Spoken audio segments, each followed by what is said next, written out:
Yeah, no, it's tough. You go to 10 men. It's always difficult to be decided to put an extra forward on. Go with 3 up top in possession, go more direct. Because we felt that was a way we could get back in the game. And I thought the lads did well. We were unlucky in the end not to get anything out of it. A couple of good chances, half chances, again, penalty, which it's strange. I asked the referee at the end of the game, so how come he didn't overturn it? So the referee said he didn't think it was a penalty. So I said, okay, well, have you seen it back? He said no. So the referee made a mistake by not giving it. And VAR have made a mistake by not telling him to go and check it. And I don't understand, there's 6 games this weekend or tonight, why we get a USL referee. The guy's refereed 4 games in MLS before. And I don't get it. Where's the MLS referees?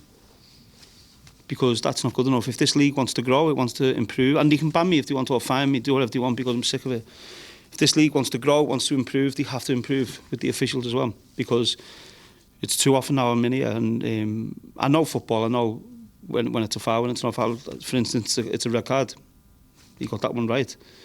But you can't keep making these wrong decisions. If there's no VAR and he makes a decision, fair enough. But it's not just the referee, there's a group of people who are getting these decisions wrong consistently, and it needs to improve. Sorry. You mentioned red. What were your thoughts on that? On which? On the Yeah, it's a red card. It's a silly decision by Steve. Referee got that one right, so I think that is a red card. And just like with the after the red card, just how do you react when you see a goal like the one that they opened the scoring with? Yeah, it's a great strike. Sometimes you have to appreciate good goals, and it's an incredible strike by the lads. So yeah, there's not really you can do on them. Russell coming off, was that planned? Did it have anything to do with the gap? No, it was just more tactically in terms of him and Matty Click coming off. I knew I wanted to go a bit more direct, so I wanted Eric and to hold me a bit closer to Benteke, and Dirk in there alongside Lewis, where I know they can both get forward as well as do the defensive duties. So that was just a call tactically I felt was the right call to make. What were your thoughts on how the subs came in, kept the energy up, keep the attack flowing the way you guys were playing? Yeah, no, I think the subs done well. I thought Eric done well. He was a threat. He disturbed the back line at times with his movement and physicality as well. Thought Ruan done okay. I didn't think Andy was ready to play, Andy Nahar, which this morning he wasn't ready. This afternoon he was ready. And I want players to play and get through things, but if you're not ready to play, then I'd rather have fit players playing. So I've just told him that in there. He didn't look right at all. When I want to talk about the period of the game before the red card, it seemed like RSL from both flanks were able to sort of play diagonal balls and catch the weak side kind of off guard. What did you see in those portions of the game where you make a big lineup change and then the response, you give up a lot of chances until the red card?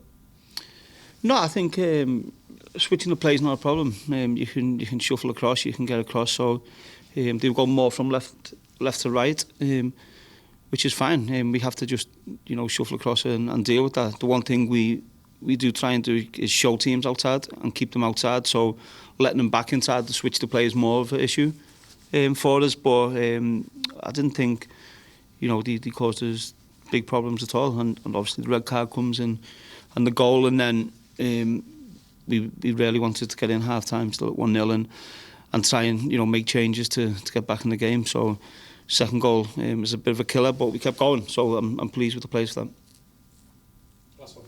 Yeah, you seemed to adjust when you lost a man to go. Instead of the flat back five, as they were starting to press forward, you shifted to forward, which put a great burden on Durkin in particular.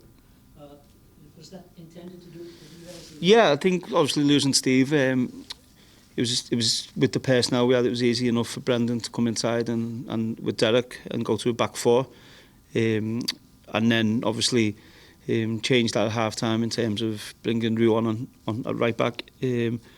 So yeah, it was always after the red card, it was to play a back four, and the problem we had first half with 10 men is getting bodies closer to Benteke. So that's why I adjusted at half time.